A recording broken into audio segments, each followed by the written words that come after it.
Un des grands défis auxquels notre pays est confronté aujourd'hui, plus qu'hier, est la problématique de la circulation routière en relation avec l'impératif de la sécurité routière.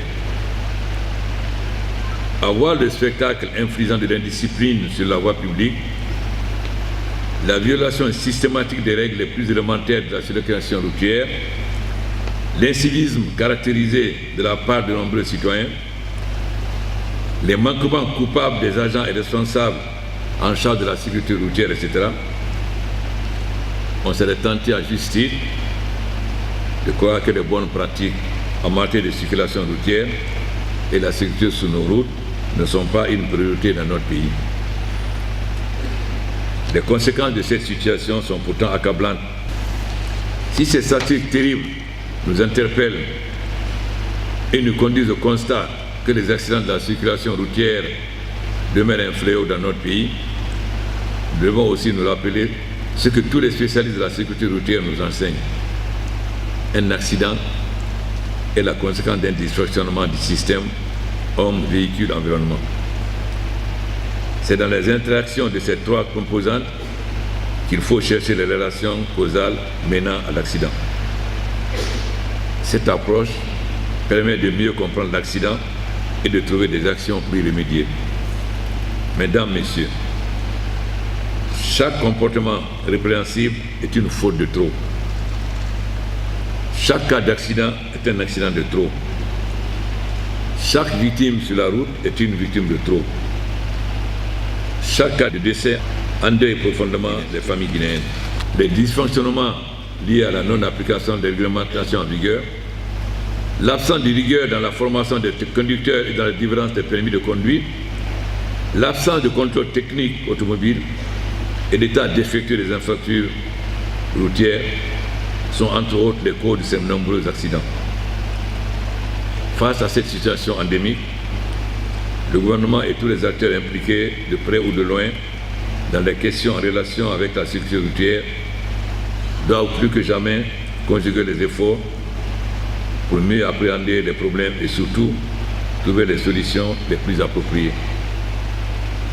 Les résultats déjà enregistrés dans la mise en œuvre du plan d'urgence démontrent à suffisance que la problématique de la sécurité routière n'est pas une fatalité. Par l'engagement des acteurs, la rigueur et les efforts conjugués, le gouvernement et ses partenaires peuvent relever ces défis. Mesdames, Messieurs, les actions entreprises doivent se poursuivre et être renforcées, tant au niveau des conducteurs des véhicules légers et poids lourds, des motocyclistes que des piétons. Alors, au cours de vos travaux, devant de poser sans complaisance de diagnostic des mots qui minent la circulation sur les routes de la Guinée et de définir de façon pertinente la problématique de la sécurité routière en vue d'en identifier des solutions à court, moyen et long terme, tout en vous inspirant du plan d'action de la décennie pour la sécurité routière en Afrique. Il est important de faire strictement respecter les normes de la CEDEAO concernant le tonnage des camions, le nombre de litres par camion sur tonne, les surcharges des véhicules. Tout véhicule qui dépasse ces normes doit être interdit de circulation. En effet, qu'est-ce que nous constatons en Guinée? La CEDEAO a fixé des normes pour les poids lourds. Tout poids lourd qui dépasse ces normes ne doit pas circuler à l'intérieur du pays. C'est la même chose pour les camions sur tonne. Ce n'est pas respecté. Désormais, Monsieur le ministre d'État de la Sécurité, il faut que cela soit systématiquement respecté. Tout camion qui dépasse ce toit doit être mis hors de circulation. Il en est de même pour les camions sur tonne. Plus grave, les véhicules. Nous voyons les cars de 20 places avoir 50 passagers. Et vos services voient cela. Mais lorsqu'un véhicule est prévu pour 20 passagers, on ne peut pas mettre 50. Sans compter les gens qui font les dépassements en troisième ligne. Voilà les maux dont nous souffrons. Aussi au vu de tout le monde, y compris de vos services. Puisque nous avons une police militaire qui suit le comportement des militaires, il est important qu'on ait la même chose, une brigade chargée de suivre le comportement des policiers. Ensuite, quand vous dégagez les voiries, il faut qu'il y ait un suivi. Donc il faut qu'il y ait une brigade chargée de régulièrement sillonner la ville et le pays pour savoir si c'est respecté. Ça ne sert à rien de dégager si un mois après les gens reviennent. Donc, si les états généraux doivent aboutir à un résultat concret, ça d'abord au changement du comportement de vos hommes, c'est-à-dire la police, particulièrement la police routière.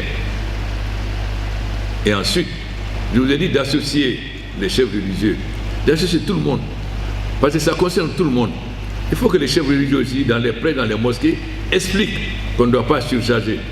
Les passagers ne doivent pas accepter d'être surchargés. Quand un car a 20 personnes, les passagers ne doivent plus accepter. S'ils dépassent, il faut qu'ils signalent à la police. Donc chacun doit, dans son domaine, agir pour qu'il y ait moins d'accidents. Les passagers, les chauffeurs. Vous avez très souvent des jeunes qui n'ont même pas 18 ans qui conduisent des véhicules, qui ont des permis. Pourquoi? Est-ce qu'on peut avoir un permis quand on n'a pas 17 ans? Voilà aussi qui concerne le ministère des Transports. Il faut donc revoir, monsieur le ministre de l'État, la façon dont les permis sont donnés. Est-ce que les gens vont adopter au code réellement? Est-ce qu'ils connaissent le code de la route? Ou bien ils ont des permis parce qu'ils ont donné de l'argent? Voilà aussi, monsieur le ministre d'État au transport, ce qu'il faut revoir. Alors c'est bien que nous parlions aux usagers, mais tournons-nous d'abord vers l'administration, le ministère d'État à la sécurité, le ministère d'État au transport. Le changement commence chez vous, non seulement au niveau de votre ministère, mais au niveau de nos personnels, au niveau des services chargés. Si les gens qui sont là ne font pas leur travail, il faut les changer. Aujourd'hui, nous avons beaucoup de jeunes cadres qui rentrent. Il faut mettre des jeunes qui veulent que le pays marche, pas des gens qui ne pensent qu'à leur poche. À ce moment-là, on peut réellement penser qu'on peut changer le comportement des Guinéens, mais il faut commencer par l'administration. Je vous remercie et je déclare ouvert les États généraux.